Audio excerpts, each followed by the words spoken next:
What about when I came over to April's after her surgery and you were there, Susan was there, and I think he might have met both of you a long time ago when he was much younger, but he obviously didn't remember either of you and like barked for quite a while. Yeah. And I know that was the moment where I was like, oh my God, like she needs to know what I know. Because he was actually worse. Like the worst was your friend in the kitchen, and she did everything wrong. So when I'm going in somewhere new, number one, I make sure my dog is regulated and tuned into me. So I'm going to get out of the car, and then this is always the first thing that I do. I take a breath, and then I make a mental plan of like, how is this gonna go down? So I'm going to make my dog wait at the car door and wait until the dog is just like totally calm, because car doors are exciting. yeah. And if I can't wait there, it's gonna be harder. So I just wait until my dog is like, I don't know if we're ever getting out of the car. I'm like, now we can get out. I'm going to walk them, not far, but maybe 1 or 2 houses on the block. And I'm gonna stop and start, I'm gonna make some turns, I'm gonna go in reverse, and I'm just gonna get them into a thinking, working brain where they're more focused on me than the environment. I'm going to approach the door, well, probably let him pee at some point. I like to think of it like our dogs are balancing a bowling ball, and if the bowling ball starts to tip forward and they start pulling towards the door, oh, this is actually a magic door. When you pull towards it, we walk away. Wild. So until my dog can walk with me in a heel, checking up to check in with me, we are not going to approach the door. At the door, I'm going to let my dog know where to wait. And my joke is no double D's, no dogs next to doors. I always want to be in the middle. So I'm going to have my dog wait back here. I'm going to knock on the door, and then I'm going to take a step back. Then if my dog is whining, excited, pushing, I'm going to walk back and forth and wait before we go in. When we go in, there is no moment to, like, a lot of people will suck in and they're like, oh, how is this going to go? Or they immediately want to engage with, the people there. So I'll kind of be like, oh, 1 second, I'm just gonna make sure my dog is good. So letting people know in advance, hey, I'm gonna make sure the dog is fine, and then I'll say hi, because we have this like desire and pressure to be like, let me immediately greet people. But I just kind of let people know like this is gonna go a lot better for all of us if I like do this for a hot minute. So immediately confident energy, taking command of the whole room, because I'm telling people, hey, like, I'm going to be doing this. So my energy is so confident and so directed, and I have this plan that I'm describing to you. So immediately I'm going to let my dog know nothing else in this room matters as much as me and what I'm asking you to do. And I'm going to keep my dog on leash, walk a few steps this way, ask them to sit. Breathe it out. Calm, walk a few steps the other way, ask them to sit. So I want them to be getting a sense of the room, but the way you get a sense of a small town as you drive through it, right? You don't need to stop and stare at anything. Just catch it in your peripheral vision as I'm asking you to work.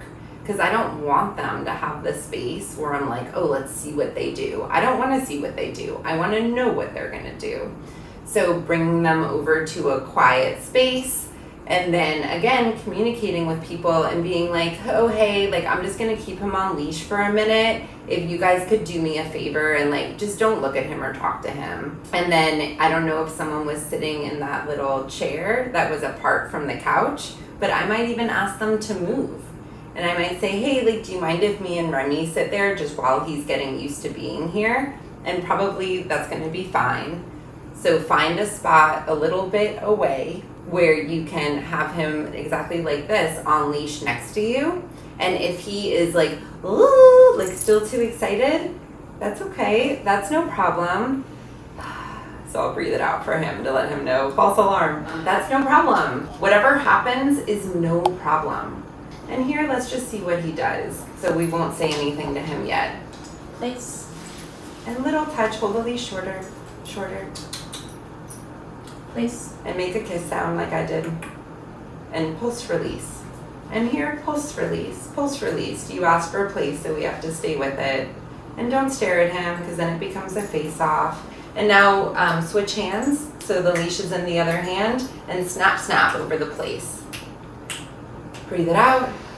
And again, pulse release, a little bit more pressure. Pulse release. There we go, now stop.